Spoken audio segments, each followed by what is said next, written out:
نحمده ونصلي على رسوله الكريم. عزتمند مسلمانانو، الله جل شانه په موږ او تاسو بختورې ورځې راوستې دي او سبانۍ د عرفې ورځ ده،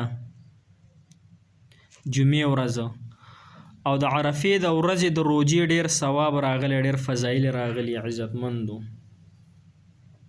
روایاتو کې راځي چې څوک د عرفې د ورځې روجه ونیسي، الله جل شانه د یو کال وروستني ګناهونه معاف کوي، یو کال را روان کال ګناهونه مغته الله تعالی معاف کوي په یوه روجه باندې. نو دا یوه روجه چې د عزتمندو دا خامخا ونیسئ، ځکه ګناهونه انسان نه شوي، الله تعالی د هغې بخښنه کوي، مغفرت کوي، ګناهونه ورته معاف کوي.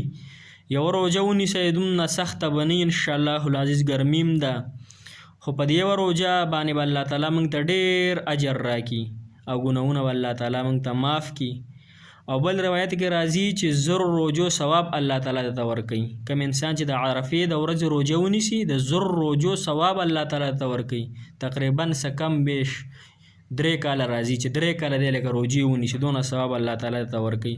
نو عزتمندو مسلمانان دا روجه خامخا ونیسئ، سبانۍ ورځ ده. او دا ویډیو دونه شیر کړئ، دونه چې ټولو مسلمانانو ته، پښتنو ته ورسي، چې هغه سبا انشاءالله العزیز روجه ونیسي. په لایک باندې کار نه کیږي، په شیر باندې کار کیږي، ځکه چې ډېر مسلمانان داسې چې ګانې بجانې شیر کوي، دنیا پنې منې شیر کوي که نه، د خندا هغه شی نه. او نو دا اسلامي ویډیو ده، او چا چې په دې عمل وکړو، چا چې روجه ونیوله، نو هغه ثواب خو د هغه دی، الله تعالی موږ ته مفت کې ثواب راکوي، مفت کې. او بله دا خبره د غوښې، نو څوک چې قرباني وکړي، نو مستحبه طریقه دا ده چې غوښه 3 ځای تقسیمه کړي، یو فقیرانو له، غریبانانو له، فقراو له، 2 حصه چې ده د خپلو خپلوانو رشدارو دپاره، او 3 حصه مسلمانانو د خپل ځان دپاره. هو که چرې هغه کور غټ وي، بچي ډېر وي، خلک پکې ډېر وي، او ګزاری بیا نه کېږي چې تقسیم یې کړي، نو خیر دی، غونډ رضان دپاره به استعمالولی شي. خو چې ګزاری پې نه کېږي الله، او مستحبه ده چې 3 ځای تقسیم کړي. نو د مسلمانانو څوک چې قرباني کوي، د غریبانانو پکې خیال وساتئ.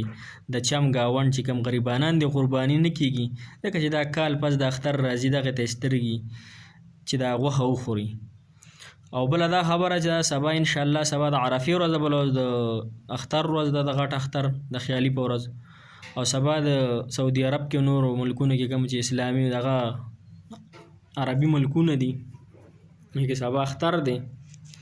نو ټولو مسلمانانو مسافرو ته مې د اختر مبارکي ده، او الله تعالی د ټول خپل کورونو ته په خوشحالو، په عزتونو راولي.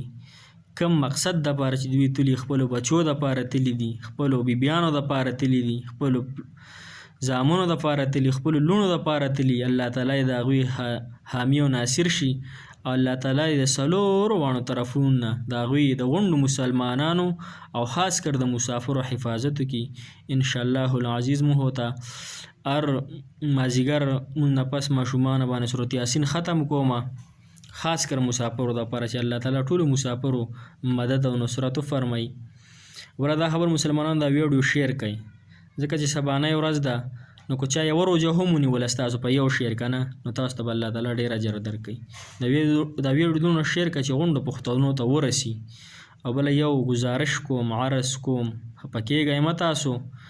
بیا تاسو ځینې کسان وایي زه خو په چا اعتراض نه کوم، دا د خپل چینل دپاره، مشهورتیا دپاره دغه کوي، موږ د الله د رضا دپاره لګي. خو چینل هم ساز کړی دی عزتمندو، او ستاسو دپاره هم ساز کړی، مسلمانانو دپاره، پښتنو دپاره. نو دا چینل زموږ د سبسکرایب کوئ، ستاسو دپاره هم ساز کړی دی. موږ وی چې چاته پیدا ورسي، ګانې بجانې خو هر یو شیر کوي. د فني والا کم چینل چې هر یو یې سبسکرایب کوي، کم چې د فلمونو او دغه وغیره شیونه یې هر یو سبسکرایب کوي. خو د اسلامي ویډیوګانو دپاره څوک سبسکرایب نه کوي، ځکه چې د ویډیو بوجي په خلکو چې دا به زه څنګه ګورم. 1 ګنټه او 2 ګنټه فلمونه او ډرامې کتل اساني، او د کم چې د پیدې یو 5-6 منټه خبرې او بیان یې هغه موږ نه ګورو، او موږ بوج راولي. دا د ایمان ډېره کمزوري د مسلمانانو. الله دې زمونږ ایمانونو حفاظت وکړي، الله دې زمونږ ایمانونه مضبوط کړي.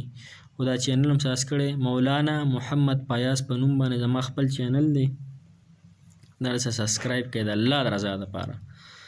نور څه مقصد تاسو مه کوئ، وایي الله ستا د رضا دپاره سبسکرایب کوم.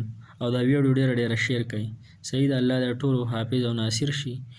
واخر دعوانا ان الحمد لله رب العالمین.